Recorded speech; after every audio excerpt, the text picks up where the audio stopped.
Welcome to Sweet Life Beat Life. We hope this video helps. You start by confirming the essentials. Windows 10 updates applied and admin access available because the installer needs elevated rights. Once done, make sure your Google account and any two-step verification methods are ready. You will sign in during setup. Next, download the Google Drive for desktop installer. Save it to downloads. This step begins the process immediately so you can install without pausing to troubleshoot permissions or account access later, which speeds the whole setup. Run the downloaded installer as administrator and accept requested permissions.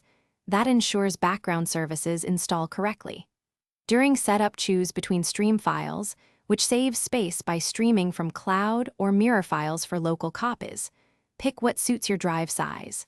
Then sign into your Google account, grant the requested permissions, and select which My Drive folders or local folders to backup. These detailed choices control storage use and offline availability, so make sure to select sensible defaults. After installation, verify Google Drive appears in File Explorer and inspect sync icons next to files to confirm status.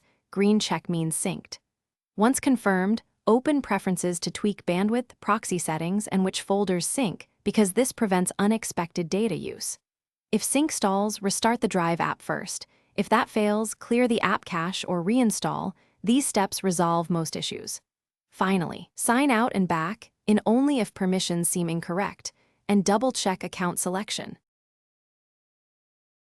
Thanks for watching. Consider subscribing if we helped you.